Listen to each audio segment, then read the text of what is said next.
আসসালামু আলাইকুম রহমতুল্লাহি বারাকাতু। আমি মোহাম্মদ নুরুল ইসলাম নার্সারি থেকে আপনাদেরকে স্বাগত জানাচ্ছি। আমি এখন এসেছি আপনাদেরকে আম নার্সারির যে অংশে আমের গাছগুলো আছে সেই গাছগুলো দেখাতে। আমরা আপনাদেরকে যে আম গাছগুলো সরবরাহ করব তার মধ্যে উল্লেখযোগ্য হচ্ছে 12 মাসি ফল কাটিমন, তারপরে 1 কেজি যেগুলো ওজন হয় সেটা হচ্ছে কেচুয়াই বা 2 কেজি ওজনও হয়ে থাকে।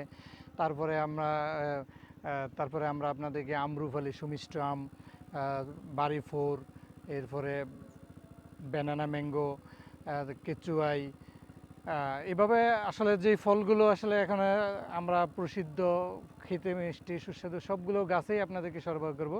তো এইটা তার একটা অংশ এই গাছগুলো। তো এই যে দেখেন এই গাছগুলো প্রায় একটা 5 ফিট বা 6 ফিট।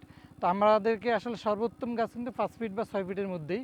এই গাছগুলোর রেজাল্ট ভালো, কিন্তু এই গাছগুলো ফলন ধরা অবস্থা বিক্রি করা যাবে না। বিক্রি করলে এগুলোতে রেজাল্ট আপনার ভালো পাবেন না। সেই জন্য আমরা ফলন ছাড়াই দেবো, কিন্তু 1 বছর মধ্যে ইনশাল্লাহ ফল ধরবে। তো এই গাছগুলো সরবরাহ করব। এর মধ্যে দেখেন আমাদের এই গাছগুলোর মধ্যে যেগুলো একটু বড় হয়ে গেছে সেগুলো এখনই ফল ধরে আছে। এই যে দেন ব্যানানা ম্যাঙ্গো গাছে ধরে আছে, এই যে ব্যানানা ম্যাঙ্গো। এইভাবে আরও অনেকগুলো গাছে ফল ধরে আছে, লক্ষ্য করেন।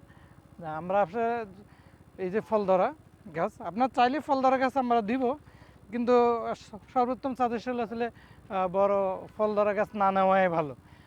আপনারা নিয়ে বাড়ির ছাদে, তারপরে আঙ্গিনায়, এরপরে পরিত্যক্ত ফল গাছ লাগান। প্রত্যেকে 2টি করে ফল গাছ লাগান। দেশের তাপদাহ থেকে দেশকে বাঁচান। ফরমালিনমুক্ত ফ্রেশ ফুড আপনার ঘরের আঙ্গিনায় গাছ লাগিয়ে পরিবারকে সরবরাহ করেন, এবং ঘর থেকে বের হয়ে একটা শীতল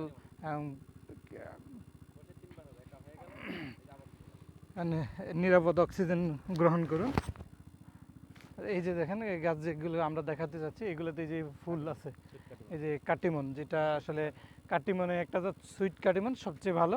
এই যেগুলো এখনও ফুল ধরছে, যদিও অন্যান্য গাছ এখন ফল হয়ে গেছে। এগুলো 12 মাসে প্রতি বছরে 3 বার ধরে, একটা শেষ হলে আরেকবার ধরে। আপনাদের যাদের লাগবে তারা যোগাযোগ করবেন। আমরা গাছের মূল্য এবং গাছের সাইজ আপনাদেরকে উল্লেখ করে দেব। আপনাদের যাদের লাগবে যোগাযোগ করবেন আমাদের পেজে, আমাদের নাম্বারে যোগাযোগ করবেন। ইনশাল্লাহ আপনাদেরকে আমরা বৃষ্টি যখন হবে তখন সরবরাহ করবো। আপনারা এখন আমাদেরকে নিশ্চিত করে রাখতে পারেন। আসসালামু আলাইকুম রহমতুল্লাহ।